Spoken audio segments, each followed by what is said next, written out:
I'm going to introduce Elizabeth Westfall, and she'll start us on this process of going through some of these recommendations. All right, thank you, Mike. Elizabeth Westfall, I'm EMS District Manager for District 7 and 10 through Department of Homeland Security. I'm also the Program Manager for the grant that we're working with the Rural Health Innovation Collaborative to try and process some of this information that we received from the NHTSA assessment. The last time an assessment was done of this scope was in 1989. This project has been a review and a reassessment of those previous priorities.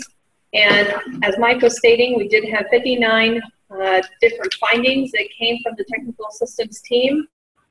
As we go through tonight, one of the things I'll be doing is reading some of the commentaries that they have from their report to kind of give you some context as to why they came up with those recommendations.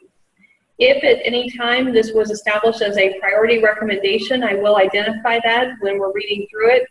And then I will be asking questions that we're hoping to get feedback from each of the group. So with that being said, Cody, do you have anything else to add about the feedback aspect? No, just we're on the chat window, we're monitoring that, and just let me know if you have any technical issues. We got 11 view-ons. For those of you who are repeat, this is our biggest session yet, so we're very excited to learn from you. Hopefully you came back because you want to ask more. All right, the first section that we're going to talk about, the technical assistance team commented that the Emergency Medical Services Commission has clear statutory authority under the provisions of IC 1631-1 to establish a fee structure for the provision of licenses, but has not acted upon this authority. The failure to establish a fee structure prohibits the state's EMS system and EMS branch from being fully funded as intended by the Indiana General Assembly. The priority recommendation was to establish a fee structure for provider and personnel licensing that meets the intent of the Indiana General Assembly. The question to the floor is, would you be willing to pay a fee for licensure if those funds were utilized for training, testing purposes, or EMS system development? And at this time, I'll open it up for any comments on this topic.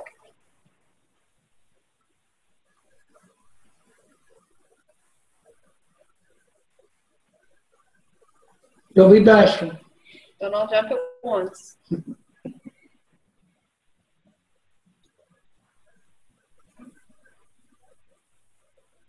And we give a little bit of time for those that might be typing information in there. So, Steve Brock of Brown Township Fire and Rescue, most likely. Okay. So we have one person that stated most likely they'd be willing to pay a fee for licensure. Anybody else have any comments on that? From John Zartman, and I do apologize now if I butcher your name. I believe this should be done. All other medical programs, nursing, MD, rest, all do a charge of some type. Okay, great. And I'll tell you that this is really the initial step of this. We don't have a fee determined. We don't have, you know, the rules have not been processed to implement those. This is just the initial discussion of that. I will tell you that I know in our office we've talked about it and how it would be a sort of a fee to cover the actual cost of the process and not, you know, not by any means a profit-making endeavor. You know, minimal fee to cover the cost of the processes themselves. So question from Jay Bigovich. Again, I apologize. Does charging a fee open us up to having to pay for other services from IDHS? You know, I can't say that would never happen. I guess I wouldn't want to make that commitment, but I will say that this would be seen as strictly an EMS thing. I don't see it being, I don't see it affecting other services and causing a fee. Question from Ron Clark. I feel if there's, or a statement, excuse me, Ron Clark. I feel if there's a fee, many volunteers in my area may not. And that was actually brought up in one of the previous sessions, and one of the things that was discussed is that there is current language within the legislation rules that have been already established that there is a hardship clause available for areas that can prove if they have a hardship that they could be exempted from a type of a fee. Yeah, and I know that we're aware of some other states that have a exemption for volunteer services, so that's always an option that I think the commission would have to look at as well.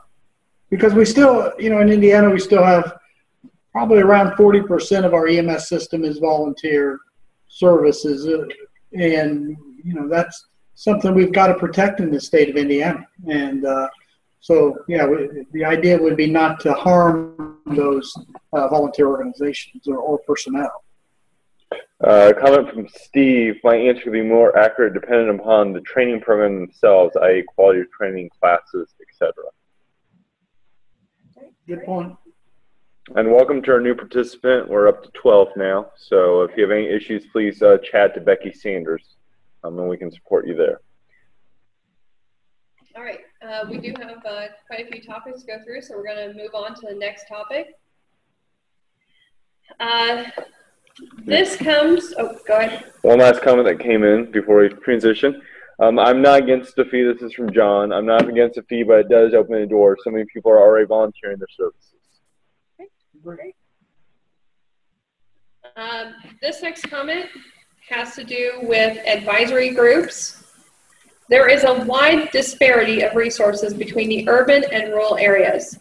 This is particularly evident in the reliance upon volunteer and partially compensated EMS in the rural areas, which is estimated to account for 40 to 45% of the state's EMS provider organizations.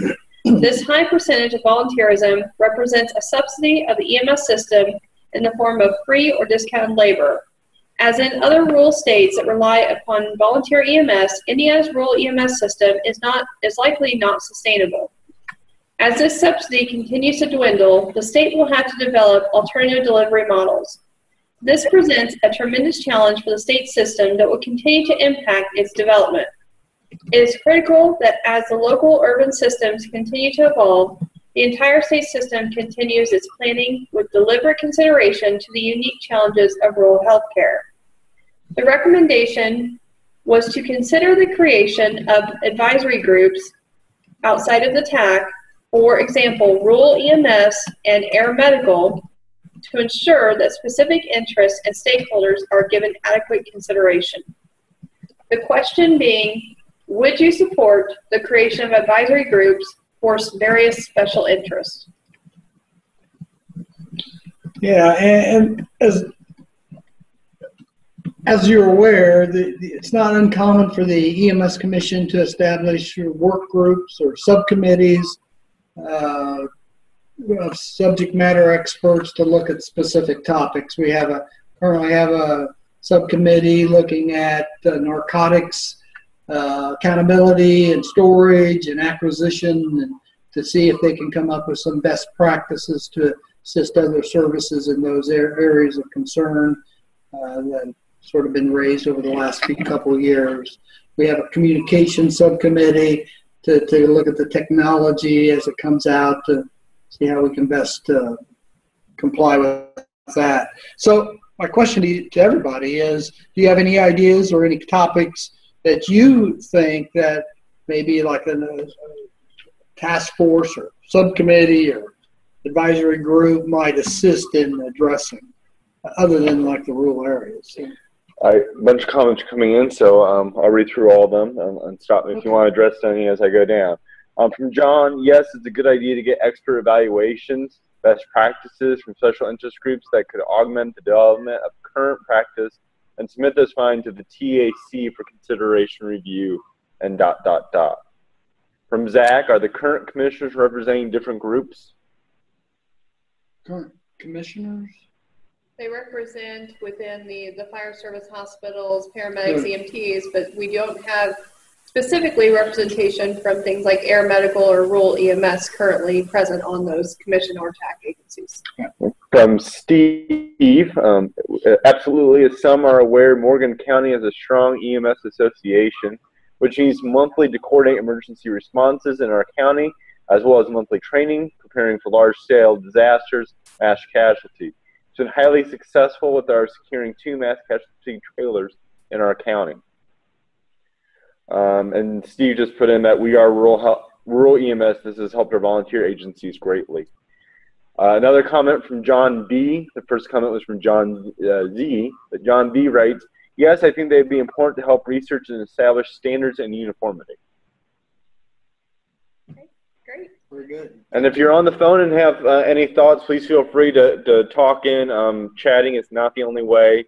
We're more than happy to have a live dialogue as well.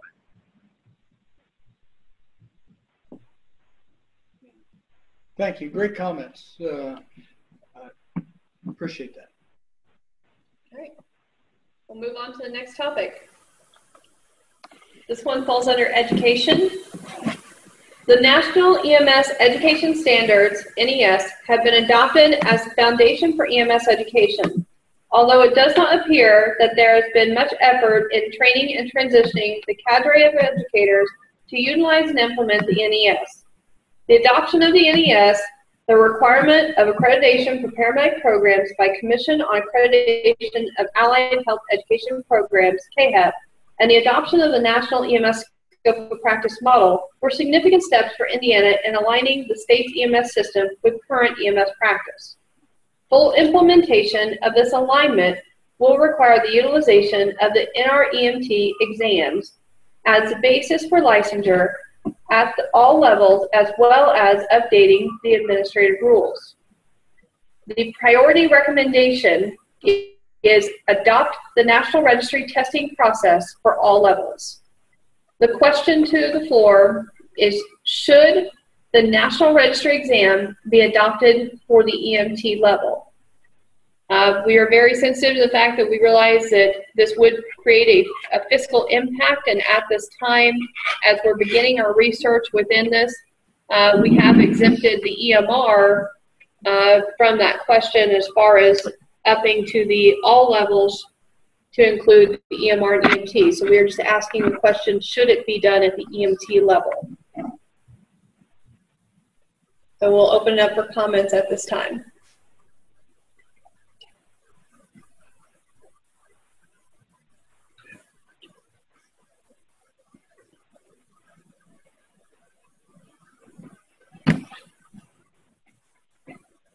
Anybody got an opinion about the National Registry? From John Z, we need to make sure that all current BLS educators are not only teaching the Indiana curriculum, but teaching the true NES along with all Indiana subcourses, and make sure they are teaching critical thinking skills and pathophies.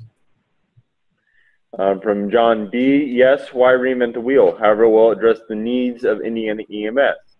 Steve to all, I personally am opposed. Steve, could you please elaborate to why you'd be opposed or voice in? From Michael Hunter, NREMT should be used for all levels. Creating valid and reliable certification exams are difficult and expensive. I don't think that over the long term the state should be creating certification exams. From John Z, not for the EMR, but all of the levels.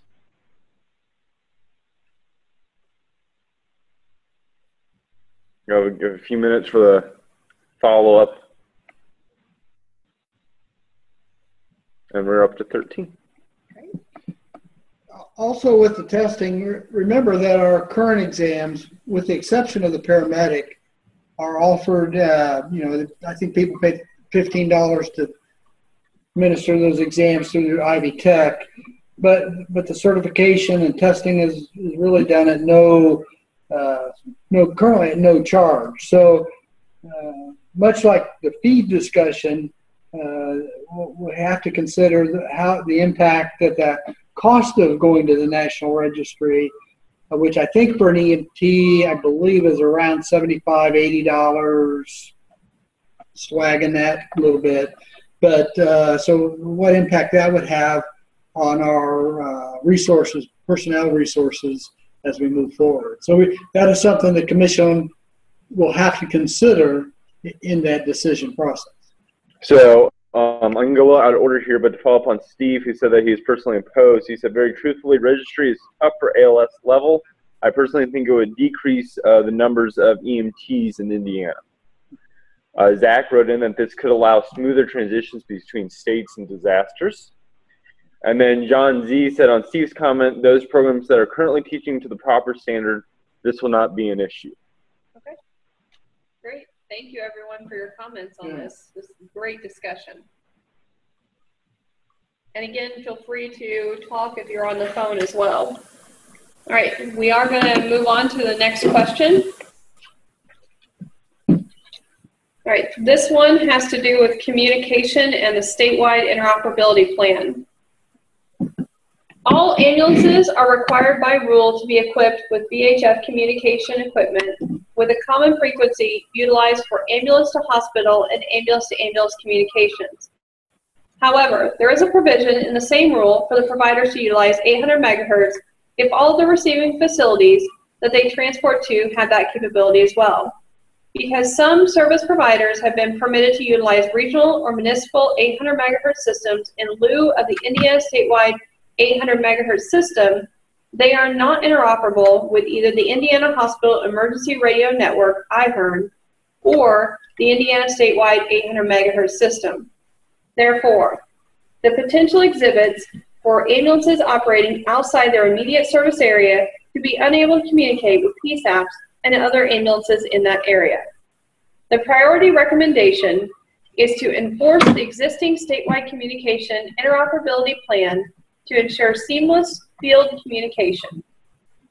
The question, and this time can be somewhat confusing, but is the existing statewide communication interoperability plan enforced to ensure communication?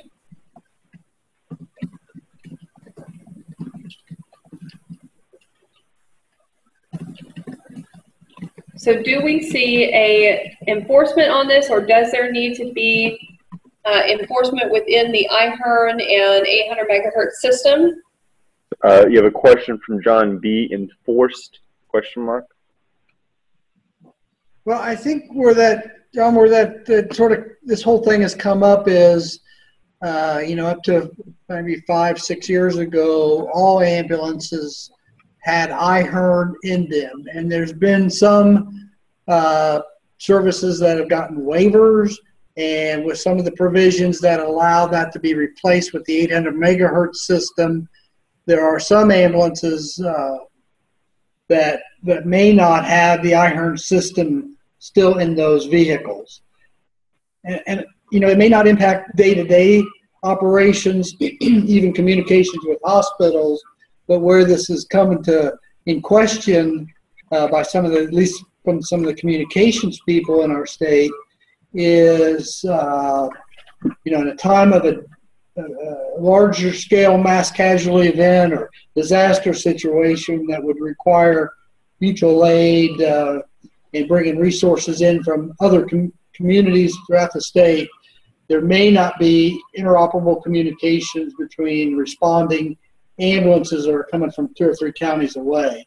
And that's sort of the concern that's been raised, is should all ambulances be required to have, you know, at least a VHF system that doesn't require telephone lines to operate. And you know, I'm getting on the edge of my communications knowledge, but you know, should IHERN be in every ambulance still, and should we still have that common frequency or common capability of communicating between vehicles? So from John Z, we have, this has been tough for private services and they need to be brought into the system. This will allow for a more effective, talking 800 system on my comments only. All should have a high IHERN also. John B, who had the enforced question, wrote, I'm aware of services that no longer have VHF capabilities. VHF is a reliable backup to the fragile 800 megahertz system and cellular that may be clogged by a major incident disaster. And Zach writes, this is an issue across the state. Some agencies in the private sector do not have any communication at all. The statewide 800 is overtaxed, as is radio system failure is common. VHF would be a better way to go. Okay. Well, you know, I think it's something we got to look at and we'll sure be looking for more technical input than me. I guarantee it, because I'm kind of a push to talk kind of guy. But so I appreciate those comments. John B. writes in that iHearn is an important tool that all should have access to. Great, thank you so much. We're going to move on to the next topic at this time. All right, and this is reflective of our current rules. Indiana Code 1631-1 establishes that EMS is a matter of vital concern of the people of Indiana, and further establishes that the provision of emergency medical service is an essential purpose of the political subdivisions of the state. This reflects the high degree of importance placed on the development of the EMS system by the Indiana General Assembly. However, there does not appear to be a clear understanding of what political subdivision the General Assembly intended to shoulder this responsibility, nor is there a clear definition of the term essential purpose. The promulgation of administrative rules for system development is lagging behind, and they have not been updated to match current demands and functions of the EMS provider organizations. The recommendation is to revise the administrative rules relevant to the definitions and operations of the EMS provider organizations to match current practices and demands. The question: should the EMS rules be revised to reflect current EMS practices and demands, and what are suggestions as to what those should reflect?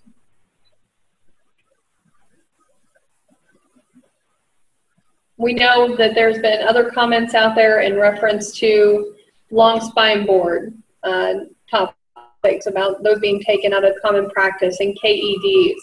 Equipment becomes one of the questions. Should there be standardized floor equipment aspects in the rules? Should we update?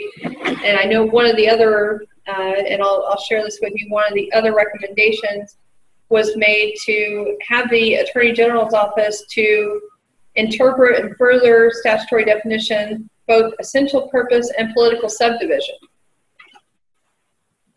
to get a better definition on those. Anybody? Yeah. No, I think where some of this came from was the unclarity of the language in the statute that who's ultimately responsible to ensure that EMS is provided at the local level. The fire service, it says pretty clearly that the township trustee has the responsibility to ensure that fire suppression is available for their community. Where the fear is, if a town or township decided not to provide EMS, there's nowhere that places like the county, for instance, that says, well, somebody's got to provide EMS.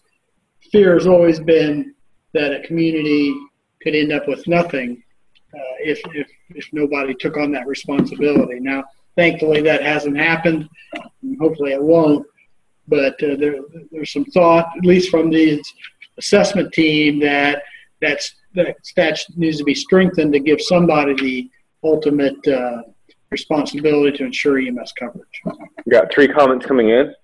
From Zach, rules should always follow evidence-based medicine, current trends, and technology. From John Z, yes, this really needs to be addressed to ensure every county has a proper EMS system, ever changing. And from John B, a question: didn't the counties have this responsibility in the past? I think it has been interpreted in the past that if a township, a city did not provide EMS, that the county was responsible. But the statute, unfortunately, the words in the statute probably aren't that definite. And the assessment team thought it could be strengthened to make sure, for instance, the county would have that responsibility. So, as from an agency perspective, I think we've always interpreted it that the responsibility kind of moved up to ultimately the county, but the statute is not that clear. I think that's the issue here. We'll go ahead and move on to our 6th.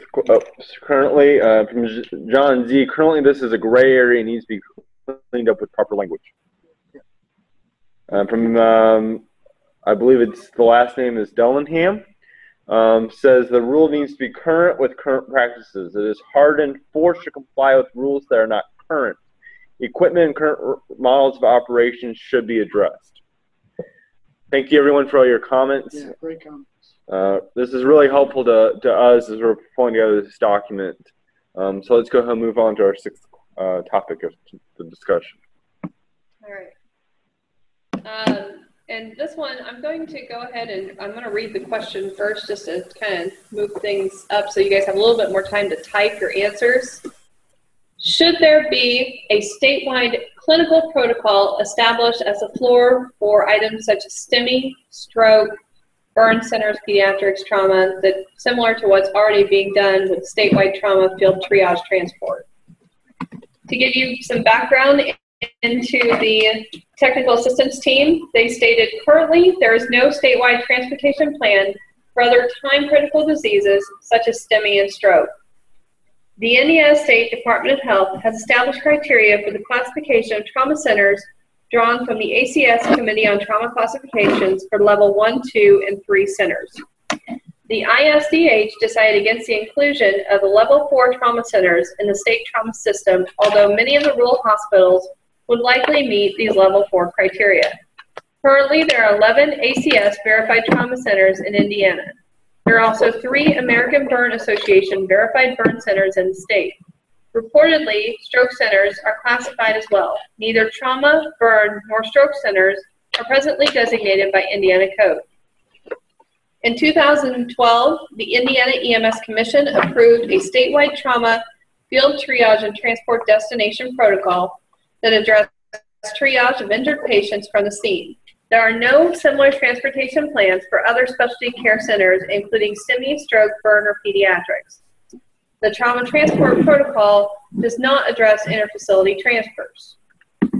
The priority recommendation was made to develop standards for the designation of specialty medical facilities, including trauma, stroke, burn, STEMI, and pediatric facilities.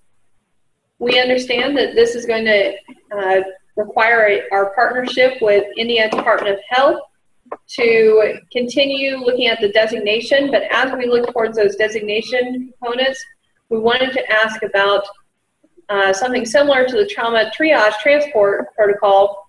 Should there be a statewide clinical protocol established as a floor for STEMI, stroke, burn, pediatrics, those types of instances? First comment is from John B. Says that I feel that STEMI and stroke should follow similar rules as a trauma. Okay. John Z. Yes, I'm personally aware of a county system that has 2 hospitals. One service refuses to take patients to certify PCI. That's within 10 minutes versus a sister hospital that is more than 45 minutes to 1 hour away. We need to think of patients' best interests at all times. I believe we need this for STEMI and stroke. Great comments.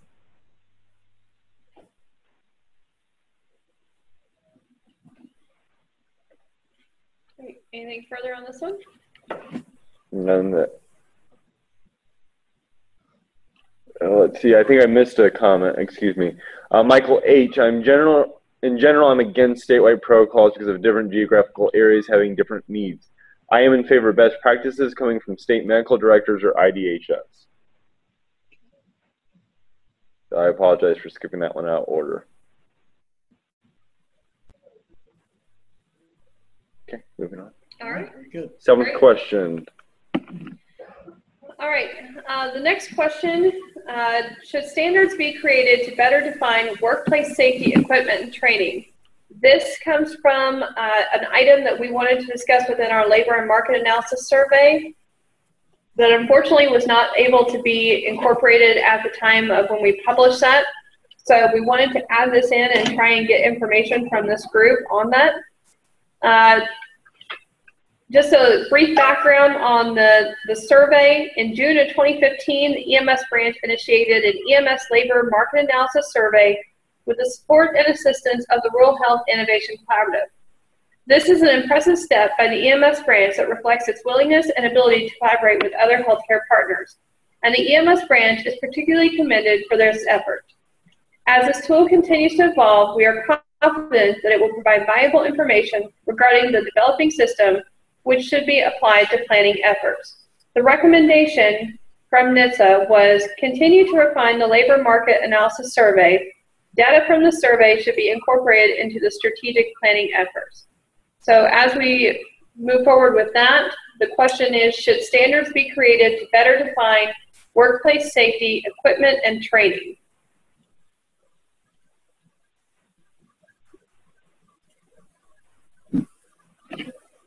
Does this fall under Indiana OSHA? From John B. Yeah, I think there are aspects, obviously, of OSHA requirements that do. And, you know, the one thing I think the commission doesn't need to do is we don't need to get into double regulation. If it's adequately supported by OSHA and, you know, training and all the stuff that is necessary, then I think the commission probably doesn't need to get involved. But I think that's what we're trying to figure out. So, good point about the OSHA part.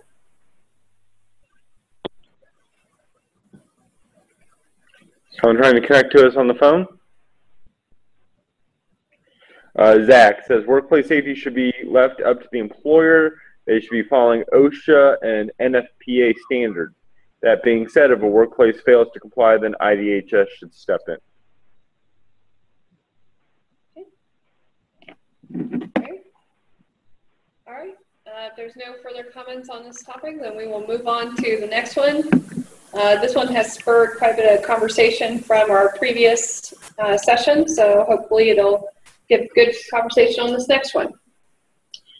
The question, do you support the use of fingerprint-based criminal background checks for license? The technical assistance team stated, minimum standards for all levels of EMS personnel have been established consistent with the national education standards. A state examination is being utilized at the EMR and EMT levels and the National Registry of Emergency Medical Technicians. Examination is being utilized at the advanced EMT and paramedic levels. Currently, there is no statutory authority to conduct FBI fingerprint-based criminal background checks on candidates for licensure at any level. Instead, the state relies upon self-reporting and disclosure during the application and recertification licensure process. The priority recommendation from the technical assistance team is that IDHS and the Indiana EMS Commission should seek explicit statutory authority to conduct FBI fingerprint-based criminal background checks for all candidates for licensure at the EMR, EMT, advanced EMT, and paramedic levels. The question again is, do you support the use of fingerprint-based criminal background checks for licensure? From John Z, yes in all caps with an exclamation point, or at least all a federal background check and drug screen. All right, thank you. Dellingham is I agree. John B, yes. Should random background checks also be conducted throughout the certification? Yeah, that's something we've talked about during the day today. Is it something that needs to be done at initial and then, or initial and recertification, or and then bring up you know, random thing. So that's something I think, you know, the cost of that is something to be considered again. I think that we've heard prices anywhere from about $50 up to $80, depending on the type of national background check. And so I think how that's implemented really needs to be considered, again, whether it's just initial or initial and research or occasional, you know, all those other options. Michael writes in that I think national background checks should be required as well as the drug screen. And that's interesting. This is the first group to bring up the drug screen aspect of that.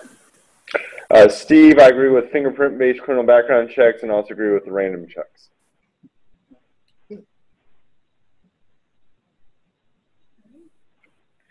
John, we now do this prior to interest into our program. A few people pop positive, and they even know we do checking. John Z, I'm curious, are those more on your volunteer side? I know you said you work with a lot of volunteers. Is that volunteers or those looking to join this as a career? All levels. Thank you. Any other comments before we move on to our 9th question of the night? From Zach, has IDACS been considered? IDHS has access. We have very limited access. We only have access to that through our arson investigation process. And since that's the only part of our agency that is considered a law enforcement agency, they're the only one that access is limited to that small component. From John C, state police reports are not accurate. Need to do a federal check. Need to be a federal check, excuse me. Great. Well, if you have any other comments, please type those in while we're reviewing this next question. I'll share this after the 9th question is discussed. All right. The next question will be, do you support establishing requirements for EMS instructors to instruct all course levels? The technical assistance team stated, criteria for certification as an EMS instructor are codified in the administrative rules, but the structure of the language allows inconsistency in the criteria regarding who may actually provide instruction. The EMS branch has no assurances that the persons providing instruction are qualified to do so. There are no criteria or specifications provided for other EMS educational providers such as adjunct faculty. This is problematic for the system since at all levels the EMS instruction, EMS educators need to be prepared to address the needs of their students. The priority recommendation is to establish requirements for EMS instructors should be standardized with additional specifications detailing criteria for other EMS educational roles such as adjunct faculty, lab aides, and clinical preceptors. Again, the question is, do you support the establishing requirements for EMS instructors to instruct all course levels? And just on a slight topic of discussion, we had it mentioned earlier about clinical preceptors. Many training institutions are already conducting clinical preceptor training and education. So this really wouldn't apply to something like that. This would be more for the adjunct faculty and presentation technique side of things within the classroom. And it also would impact, probably one of the areas that would impact greatly would be the EMR training, in that it does not require an instructor to actually teach EMR programs. It just requires a PI to oversee those programs. So that's one area that raised this issue. From John Z, yes, currently this is in place for all paramedic programs. This needs to be reviewed at the other levels to ensure proper teaching practices, standardization, and tier-level training, skills, didactic, preceptors, in-house and out-of-house. Zach writes in, the EMS branch should use the model that fire services use now, having 2 or 3 levels of instructor, leaving the higher levels for program directors.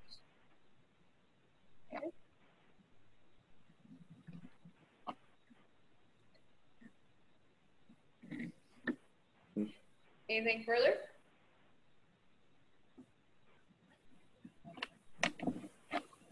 All right.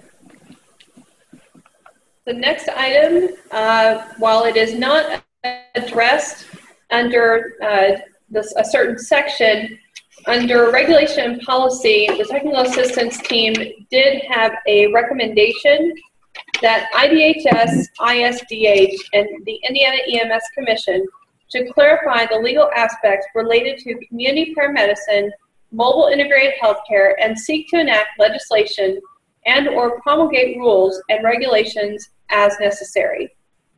The question is, should there be legislation enacted to advance community paramedicine in Indiana? And again, there were no comments from the technical assistance team within the report that directly related to community paramedicine within this section. So this is one of the recommendations, as they see that there is a growing community paramedicine effort here within Indiana?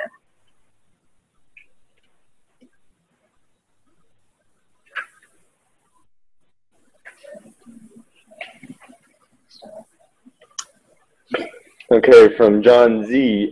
This is a must, in all caps.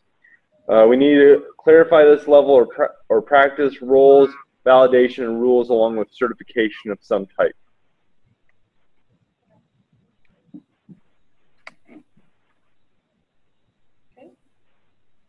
John B. We need guidance.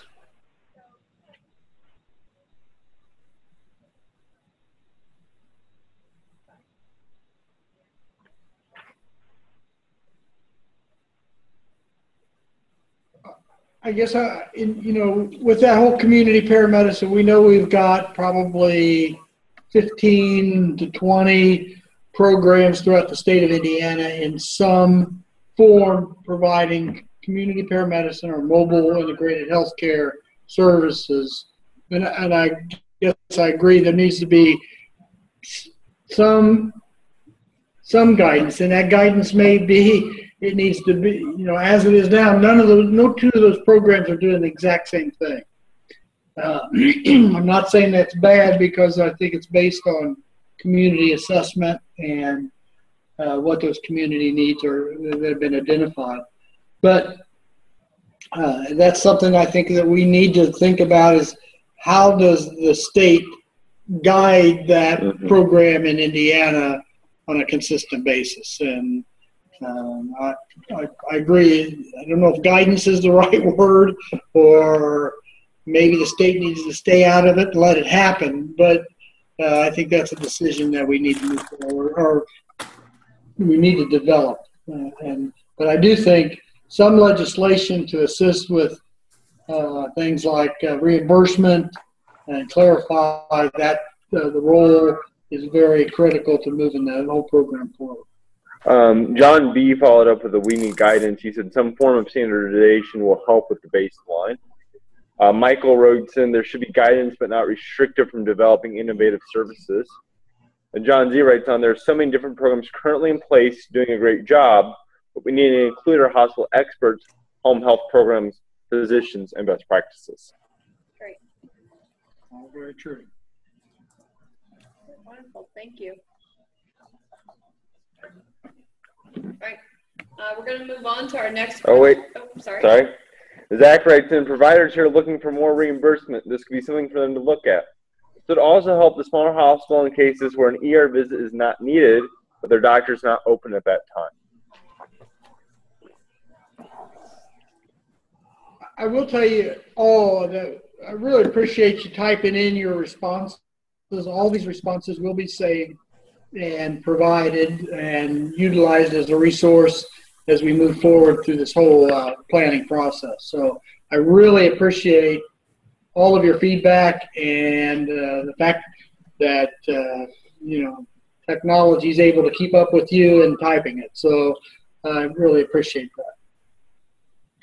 Well, if you have any other thoughts on that question, please type those in, or if not, share that in our survey. The community paramedicine is a big area that we're currently looking at, so not necessarily related to the EMS assessment, but it's, as you identified, it's a hot topic right now.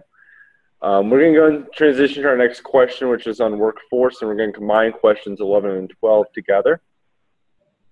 All right. Questions 11 and 12 are, do you feel there's a current shortage of EMTs? Do you feel there's a current shortage of paramedics? The technical assistance team stated, Indiana benefits from a robust network of training sites codified through administrative rule.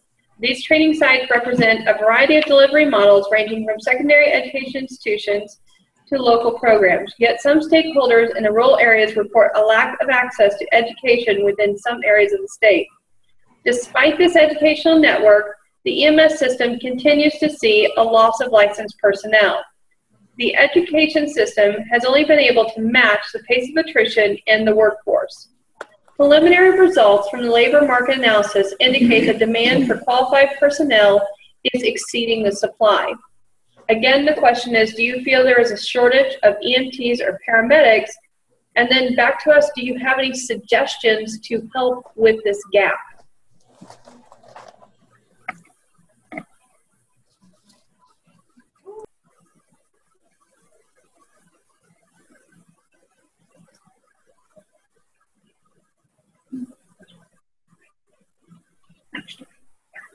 From Michael, there's a shortage of all EMS levels. I believe that this is directly tied to pay levels, which is a result of reimbursement. Steve, my personal observation is yes. Many paramedics continued on into nursing levels, leaving the paramedic role. Suggestions would take some thought. And we appreciate that, so please think about that over the next day or two. So when you complete that survey, you can share that with us. We greatly appreciate it.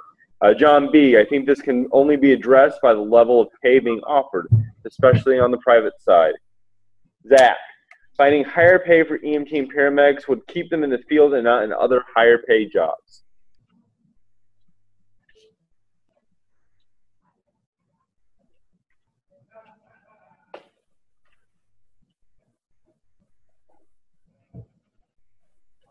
All right. From John B., EMS has always been the stepchild of public safety.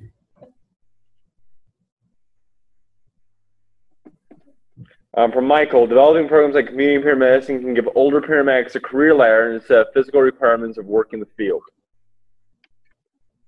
That's great points, everybody. Thank you so much for your thoughts on that. We're going to move on to the next question, and I'm going to give you we'll have a couple different questions that spur out of this one. So I will give you, first off, the first question: would you like to be provided outcome reports from the data you submit to the state? The technical assistance team stated the decision to transition the EMS data system to the Indiana Department of Homeland Security from the Indiana State Department of Health appears to have been difficult for both entities. While the transition does place the data system in the purview of the regulatory agency, the Indiana Department of Homeland Security does not appear to have a plan regarding how the data will be aggregated, analyzed, and then applied in improving the system. The Indiana EMS system is large and complex, with an enormous amount of data housed within the data system. The demands for performance-based measurement of EMS will only continue to increase, and the analysis of data collected is not a simple task. With the efforts expended in establishing a robust trauma and injury prevention division within the Department of Health, the Indiana Department of Homeland Security has the opportunity to avail itself of existing resources that are already familiar with the system software and EMS data. This cooperation will continue to build a relationship between these two departments, both of whom will have the responsibility in managing statewide disaster or public health emergencies. Indiana has both a statewide trauma registry and EMS registry. Both the image trend products, which more readily allows for linkage of common patient data. All EMS providers, except BLS non-transport, are required to submit data run monthly, and approximately 75% of the providers are in compliance with this mandate. BLS non-transport agencies constitute 55% of EMS providers in the state and are not required to submit run data. This raises questions regarding the accuracy and completeness of the data submitted. The transition to NMSIS 3 is scheduled for January of 2016. Again, the question is, would you like to be provided outcome reports from the data you submit to the state? The recommendations that have to do with this are require all EMS providers, including BLS non-transport, submit data to the EMS system and evaluate air medical utilization on patient outcome.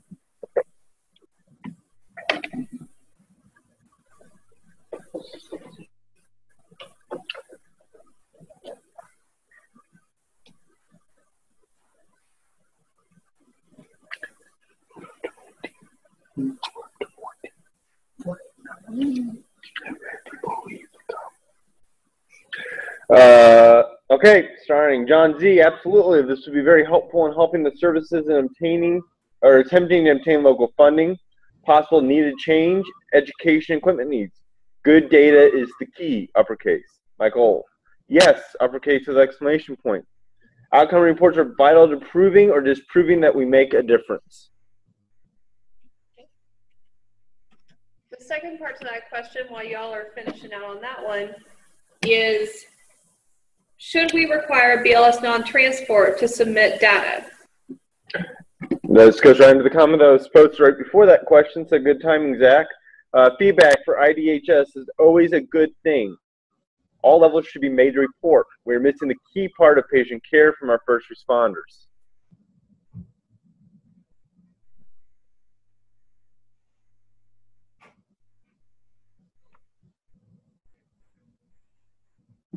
Any further comments on this? John Z, I think so.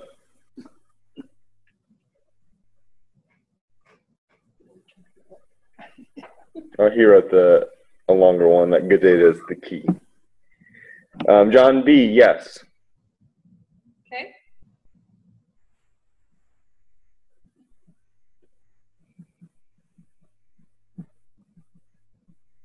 All right. As we kind of segue into the next portion of this, we're going to open it up for open discussion on any areas of concern or any items that you would like to discuss. We realize that you do not have the NHTSA report in front of you, but if there are any of the questions that we previously talked about that you would like to make additional comment on at this time, or if you would just like to bring up any other issues that you feel need to be addressed in a public forum and that we should be taking under consideration, we'd be happy to listen to those at this time, and would definitely love to hear more about some changes and some ideas for around Indiana EMS. So I got two comments. First, I'm going to read Steve's comment, going back to the data question. How can we grow our development of EMS without sound data? I mean, that's a good summary of what we've heard throughout the day surrounding question 13. I'm going to go ahead and copy over into the discussion the link to the survey. For those of you who are joining us late, this survey is an opportunity for those of you who were not able to share with us today your thoughts and other ideas. Please share this link with anyone that is an EMT, paramedic, all levels of licensure. We'd love to get their feedback. It should take no more than 5 minutes. It's a bunch of yes/no questions. And then at the bottom is a big area for you to type in any additional responses. So please make that as detailed as you have time. Any detail you put into that will be beneficial to us. So I can put that link into the chat. And then please keep that chat going now for the open discussion. Or if you'd like, please unmute your mic so we can hear from you live and we can have a live dialogue going on as well.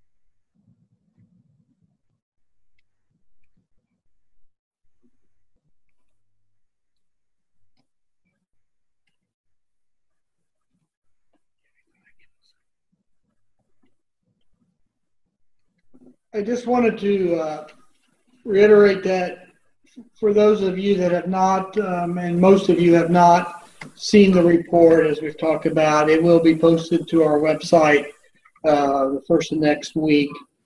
I do want to take the opportunity to thank all those that were involved in the planning of the assessment or participated as presenters.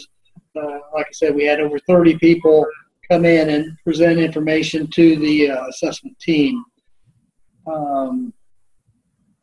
If you, once you get the report, if you see some things in there that you agree with, don't agree with, I encourage you to please provide us feedback.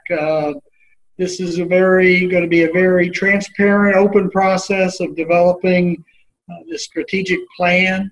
I think this is our opportunity to become less reactive on topics and more proactive. We know things are changing quickly. You know, we talked about use of long backboards. I don't think we all would have guessed that we're, allowing every level of certification use naloxone on overdose patients like we are. I think there's going to be more things coming down the pike that are moved to different levels of certification. We've got to posture ourselves to be able to deal with those issues. Same with, I forgot what I was going to say now, but same with community paramedicine. I think it's something that's going to happen within the state of Indiana and across this country, and we've got to have our system ready to receive it, be well trained in it, and be able to provide those services that the community demands. So I think this is really a turning point for Indiana EMS with this process we're going through and planning, and we need everybody to be a part of it. So I really again, thank you for being here, and thanks for participating tonight. Your comments were well received by us, and will be guaranteed will be utilized. We're starting open discussion. I just want to go and put up Stephanie.laws' email in case you have any follow-up comments you want to follow up with outside the survey. Thank you to Zach. He's asked our first question for our discussion period. Is Indiana still losing EMTs? And if so, how do we get more certified? What is IDH's thoughts of hosting EMR and EMT classes? Well, we do post those. We have a training calendar on our website that they are posted on. Host. EMO. Like putting on classes. Should we host classes? Yes. Oh, well, I think we would be better working with the existing training institutions in lieu of our agency hosting classes. There's a lot of ethical questions I think we got to be careful of if we host them. We don't want to compete with our existing training system, but if areas that are underserved, I think we can work with those areas and finding other people to host programs. I have a concern of our agency being the host of those programs. I just think that opens us up as well. Since we administer the exams and offer those programs, I think there's some problems with that model. But not saying it's 100% out of the question. There's other things we can do. John B. wrote in, thank you for all your work you do for us. Well, we appreciate that. It's, our job's I would say our job's easy. It's you guys are out there answering the calls all hours of the day and night, providing the service. And we just got to make it, we all got to work together to make this good, make it better. So thank you for the comment. Anything else that you'd like to raise during the open discussion, or any other questions that I've gone over too fast that you want to expand on your answers? I had actually one that came in that said they're on the phone but they're unable to communicate. They said they disagree with EMRs being required to do data collection. That's one thing we are trying to do, using image trend for EMS, and now we are implementing image trend, the Fire Bridge program, to collect the NIFRS reports, the fire reporting system. We're trying to discover if we can draw enough information out of the fire reporting system to answer the questions we need for the non-transport EMS provider system. So, we don't want them to have to do dual reporting. We'd like to be able to pull the information out of the NIFRS EMS portion, or EMS information out of the NIFRS system to get the information, therefore preventing them from having to report. So we are trying to look for some workarounds with those non-transport organizations. A question from John B. Rather than certification licenses fee, how about provider fees from the services? That was actually another item that was addressed. We just didn't bring it up tonight. And bear with me. I'll let Mike maybe comment on this while I find the actual thing that they stated. This is addressed in the report, correct? Yes, it is addressed in the report. I just have to find where it's at. I don't know what you're going to say. That is something that I think we ought to consider as well. I mean, and this was not a priority recommendation, but there was a recommendation that was made to assess fees for inspection and authorization processes to provide funding for the EMS system, technical assistance, regional system planning, and compliance.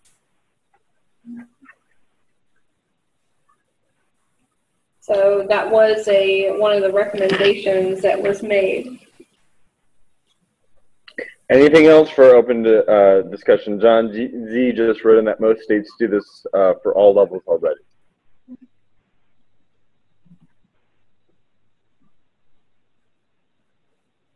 But I also think one thing nice that is currently in our statute that talks about the fees don't revert back to the general fund. If the fees go into would go into a EMS fund that we could in turn use for not only operation of our portions of certification and maintain our software and things we need for certification, but also one of the recommendations was earlier, could we maybe develop a grant program that would go back to providers that are, to help provide some local funding as well.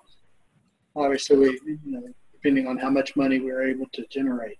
So the nice thing is we would have that money to support EMS, and it wouldn't be a general fund program.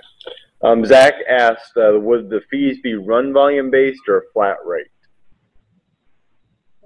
That's another idea to look at from that way. To follow up from the caller I talked about earlier about the EMR data collection, the statement was made, I do not want to add more on the volunteers. They already give so much to their community as to requiring them to do data collection. To go back to the EMS branch, talking about funding, the statement was made, and this is under the transportation section, the EMS branch is partially funded by revenue generated by fire and building compliance program permits. It was reported that the EMS branch of IDHS is under-resourced for the responsibilities that must be completed. There is no revenue generated by inspections or authorization processes, despite the ability of the Commission to charge fees. There is also no fee charged for certification or licensure of personnel.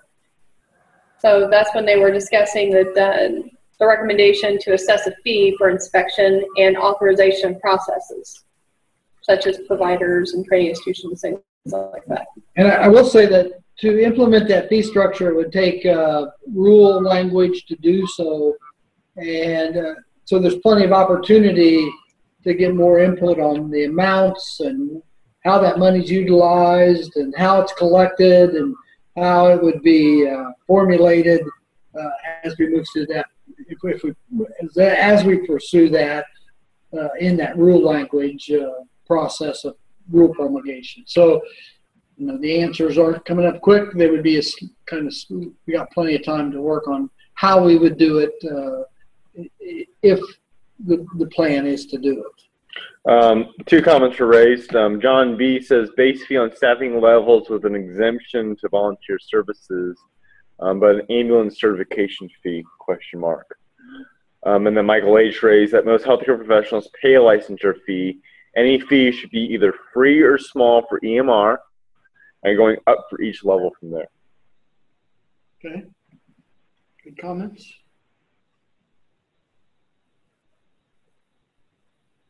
All right. Any other comments in our open discussion before we end it out tonight and everyone can enjoy their evening? Before it gets hot again, I've heard. All right, again, thank you for your participation in this evening's webinar. At this time, we're going to go ahead and close things down. Any further comments or suggestions can be sent to stephanie.laws@theric.org, which you can see on your webinar screen, or you can process your comments and we prefer them through the survey mechanism. If you could please complete that. And also send that out to all your local responders and folks that you work with. The bigger the field that we can get this information out to, the better chance that we're representing the whole community versus just a part. So we definitely want to make sure that everybody's voice matters and want to get that information out to them. Thank you for being here tonight, and with that, we'll talk to y'all later. Thank you, and be careful. Thank you.